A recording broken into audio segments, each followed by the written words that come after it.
El Partido Socialista Obrero Español entró en el exilio al terminar la guerra civil al igual que los demás partidos republicanos. Pronto los grupos de militantes volvieron con mucho esfuerzo a reorganizarlo, no solo en Francia donde quedó la dirección, sino también en el norte de África, América, inclusive España y otros países de Europa donde hubiesen militantes del partido fundado por Pablo Iglesias, Antonio García Quejido y Francisco Mora. Para octubre de 1944 el PSOE reinicia en Francia su edición francesa en el exilio de El Socialista, pues habrán otras ediciones en el extranjero, por ejemplo, en México. Para 1950 el PSOE había logrado celebrar en Tolosa, Toulouse, su cuarto congreso en el exilio y 17 congreso de la historia del partido. De las muy fracturadas relaciones entre el PSOE y el PC, de los abusos soviéticos contra la República Española, el PSOE había tomado una actitud resueltamente antiestalinista sin caer en las simplificaciones de culpar al marxismo de las barbaridades que se cometían en el nombre del pensamiento de Karl Marx y Friedrich Engels, sino distinguiendo muy bien qué era la URSS, y qué decía el marxismo. De esa época data este pequeño escrito sin firmar aparecido en El Socialista número 5529 del jueves 17 de agosto de 1950. Algunas expresiones resultan hoy chocantes como el adjetivo asiático, pero resultaba ser en esa época, y en la de Marx, dicho sea de paso, para describir ciertas formas políticas y económicas, especialmente políticas como las absolutistas, quizás olvidando que Europa había vivido durante siglos en gobiernos tanto más absolutistas que los que se daban en Asia. Salvo eso, el artículo es una muestra crítica del otro marxismo, ese que nunca se rindió ante la fascinación que causaron los éxitos económicos y bélicos del capitalismo de Estado soviético.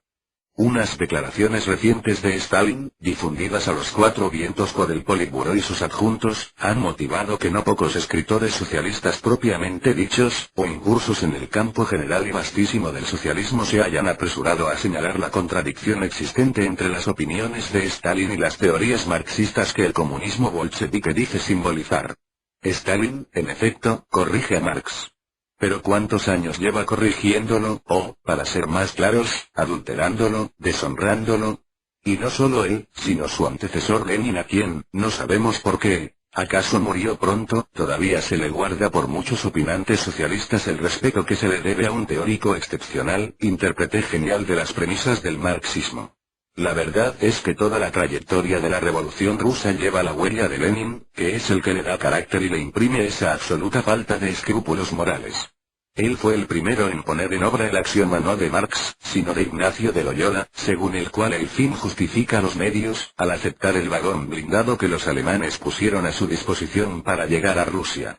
Para despedirse dignamente de Suiza, donde pasó los últimos años de su vida en Europa, dejó escrito un manifiesto, de triste recuerdo, invitando a la escisión a los partidos socialistas y a las organizaciones obreras de la Segunda Internacional.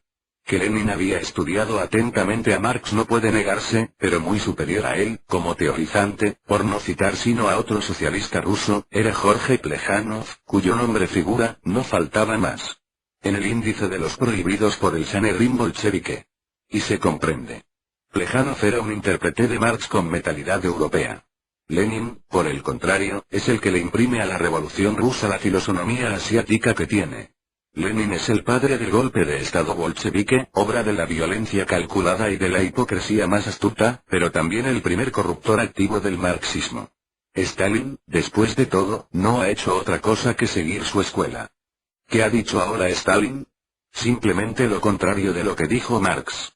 Cuando Marx y Engels se refieren a la dictadura del proletariado, por cierto en términos muy vagos, que han dado lugar, y lo dan aún, a innumerables discusiones de exégesis socialista, lo hacen partiendo del supuesto de que la dictadura del proletariado, expresión poco feliz, convengamos en ello, no podía ser sino un breve período de transición que condujera a la desaparición total del Estado, o, cuando menos, a la eliminación de sus formas autoritarias. Stalin a la inversa, propugna el reforzamiento de la máquina estatal. Al cabo de 33 años de revolución sedicente socialista los dirigentes bolcheviques, por boca de su pontífice, declaran el Estado tabú, y se disponen a hacer más rígido aún el mecanismo burocrático policiaco que ahoga a la vida del pueblo ruso. No se puede dar mayor sarcasmo. Si eso fuera marxismo habría que dejar automáticamente de llamarse marxista. El gran sacerdote del comunismo antisocialista, invoca para justificar su tesis razones de defensa contra el peligro exterior, representado por la acción opresiva de los países capitalistas, y contra el interior, representado por los reaccionarios que, por lo visto, aún quedan en Rusia. Pero ambos argumentos son pura falacia.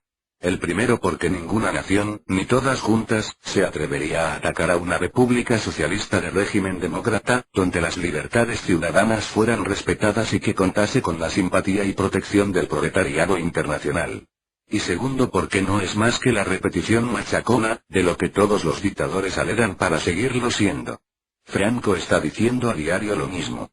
Esa es la confesión de debilidad de los dictadores, que para sostenerse, necesitan hacer del látigo su ley.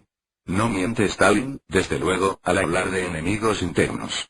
Enemigos del gobierno bolchevique lo serían, si pudieran hablar, todos los rusos, excepto los encuadrados en el Partido Comunista.